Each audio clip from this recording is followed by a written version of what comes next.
മുൻ മന്ത്രിമാരുടെ ഗൺമാന്മാരെ സർക്കാർ മടക്കി വിളിക്കുന്നു. കാലാവധി കഴിയുന്നതിന് മുന്നെയാണ് മാതൃ യൂണിറ്റിലേക്ക് മടങ്ങാൻ ഇവരോട് ആവശ്യപ്പെട്ടിരിക്കുന്നത്. കാലാവധി കഴിയും മുന്നേയുള്ള നടപടിയിൽ സേനയ്ക്കുള്ളിൽ ചിലർ പ്രതിഷേധമുണ്ടെന്നും അറിയുന്നു. റിനു ശ്രീധർ തിരുവനന്തപുരത്ത് ചേരുന്നു. റിനു, പല കാര്യത്തിലും UDF സർക്കാർ മുന്നോട്ട് പോവുകയാണ്. എസ്കോട്ട് കാര്യമായിട്ട് അവർക്കില്ല, റോഡ് ബ്ലോക്കുകൾ ഉണ്ടാക്കില്ല എന്ന് പറയുന്നു. മാത്രമല്ല, ഓഫീസുകളൊക്കെ തന്നെ മലക്കെ തുറന്നു വെച്ചിരിക്കുന്നു പൊതുജനങ്ങൾക്കായി. കുറേ മാറ്റങ്ങൾ പ്രകടമാണ്. ഇതൊക്കെ നീണ്ടു നിൽക്കുകയാണെങ്കിൽ വളരെ നല്ലത്. മാത്രമല്ല, സംസ്ഥാന മുഖ്യമന്ത്രി ഉൾപ്പെടെയുള്ള ആളുകൾ സംസ്ഥാനത്തെ ഒരു ഗതാഗത ക്യൂവിൽ കിടക്കുന്ന ദിവസമാണ് ഞാൻ സ്വപ്നം കാണുന്നത്. കാര്യം സാധാരണ ജനങ്ങൾ അനുഭവിക്കുന്ന ബുദ്ധിമുട്ട് എന്താണെന്ന് മറ്റുള്ളവർ മനസ്സിലാക്കട്ടെ.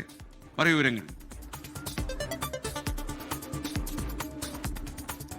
Good morning SKN. മുൻ സർക്കാർ പ്രതിനിധികൾക്കുള്ള, അതായത് മന്ത്രി, സ്പീക്കർ, ഡെപ്യൂട്ടി സ്പീക്കർ അടക്കമുള്ള മുൻ സർക്കാർ പ്രതിനിധികളുടെ ഗൺമാന്മാരെയാണ് ഇപ്പോൾ തിരികെ മടക്കി മാതൃകാ യൂണിറ്റിലേക്ക് തിരികെ വിളിച്ചിരിക്കുന്നത് എന്നുള്ളതാണ് ഏറ്റവും പ്രധാനപ്പെട്ട ഒരു കാര്യം. ഇവർക്ക് ഈ മാസം 31 വരെ കാലാവധി ഉണ്ടായിരുന്നു. പക്ഷേ പുതിയ സർക്കാർ, UDF സർക്കാരാണ് അധികാരത്തിൽ വന്നത്. ഈ അധികാരത്തിൽ വന്നതിന് ശേഷം പലതരത്തിലുള്ള പരിഷ്കാരങ്ങൾ നമ്മൾ കണ്ടതാണ്. അത്തരത്തിലുള്ള ഒരു പരിഷ്കാരം എന്ന് വേണമെങ്കിൽ നമുക്ക് കരുതാം. എന്തായാലും LDF സർക്കാരിന്റെ കാലത്ത് നിയമിച്ചിരുന്ന ഗൺമാന്മാർ അത്തരത്തിൽ LDFുമായി ഏതെങ്കിലും തരത്തിലുള്ള ചായ്വുള്ളവരായിരിക്കാം. അതുകൊണ്ട് തന്നെ അടിയന്തരമായി ഇവരെ തിരികെ മടക്കുന്ന, അതായത് കാലാവധിക്ക് മുന്നേ തന്നെ തിരികെ മടക്കുന്ന ഒരു കാഴ്ചയാണ് നമുക്ക് ഇപ്പോൾ കാണാൻ വേണ്ടി കഴിയുന്നത്. ഇത് സംബന്ധിച്ച ഉത്തരവ് 2 ദിവസം മുമ്പേ തന്നെ ഇറക്കി. പക്ഷേ മുഖ്യമന്ത്രിയുടെ കാര്യത്തിൽ ഇത് ബാധകമല്ല, ഈ ഉത്തരവ് ബാധകമല്ല എന്നുള്ളതാണ്.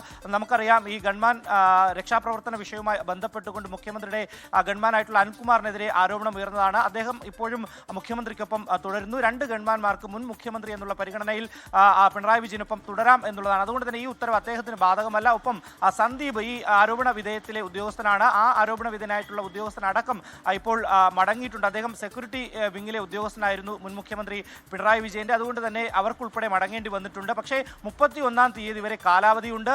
അതിനു മുന്നേ ഒരാഴ്ച മുമ്പേ തന്നെ ഇത്തരത്തിൽ ഗൺമാന്മാരെ മടക്കി വിളിച്ചതിൽ സേനയ്ക്കുള്ളിലെ ഉദ്യോഗസ്ഥർക്കടക്കം വലിയ രീതിയിലുള്ള അമർഷമുണ്ടെന്നാണ് നമുക്ക് ലഭ്യമാകുന്ന വിവരം. SKN.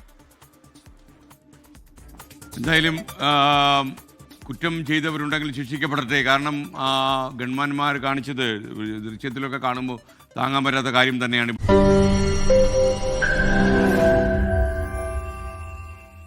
ലോകത്തെവിടെയായാലും ഏത് സമയത്തും 24 വാർത്തകളും ഓഗ്മെന്റഡ് റിയാലിറ്റി പാക്കേജുകളും എക്സ്പ്ലെയിനറുകളും വിശദമായി കാണാൻ ഞങ്ങളുടെ YouTube ചാനൽ നിങ്ങൾക്ക് സബ്സ്ക്രൈബ് ചെയ്യാം.